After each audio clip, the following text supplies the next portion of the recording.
My hot friend comes up, he's like, dude, I dumped this chick recently. She was nuts. And when he's like, dude, she was too crazy for me, I had to leave. I was like, how crazy? Because crazy for you might be totally different than crazy for me, you know? He goes, she was a witch. That's how crazy she was. Yes, I need to specify. She wasn't actually a witch. She believed she was a witch. She wasn't zooming around on a broom.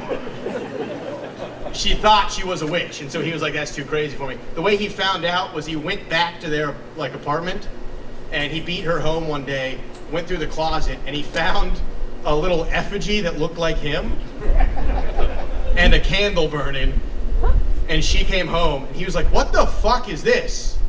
She's like, oh, I never told you because it's embarrassing. I'm a Wiccan, and this is a love spell, and I love you so much that I cast a spell every week to keep you around. And he was like, that was when I knew she was insane. I left her that day.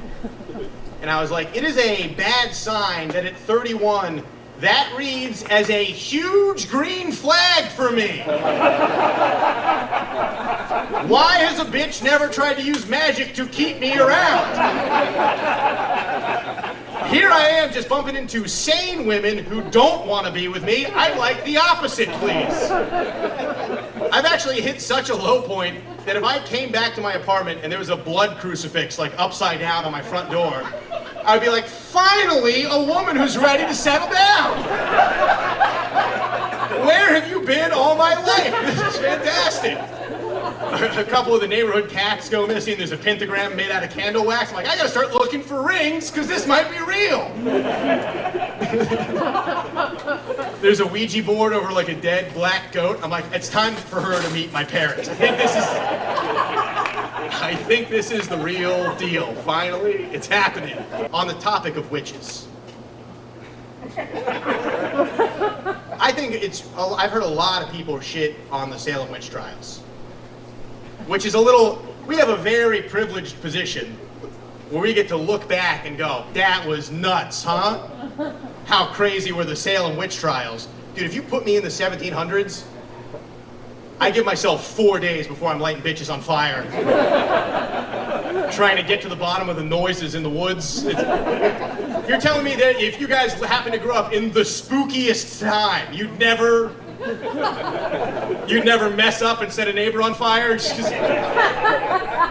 How do you even, you live in a cabin alone in the woods, everything's lit by torches and candles. You go to town once and all the women are dressed as witches, there's gonna be some friendly fire. I don't know if you guys have seen Pilgrims, they're just witches. Like visually, it's just a lady in a black thick wart on the nose, you know, which is being, and I don't know, here's the question, which is that if you did live at that time, and you 100% believed that witches existed, it wasn't like a maybe, it was like they're out there, just who is it? I mean, what is the appropriate number of innocent women that you can set alight to stop witchcraft, you know? There's gotta be I don't know, somehow look at what we did in the Middle East. Clearly there's an amount of funny religion people in black dresses that you're allowed to.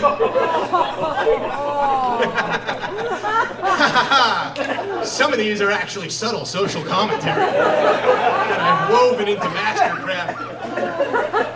Single at 31, dude. Ready for a witches. I would no longer would I burn witches. I would just fuck them. That's how progressive I am.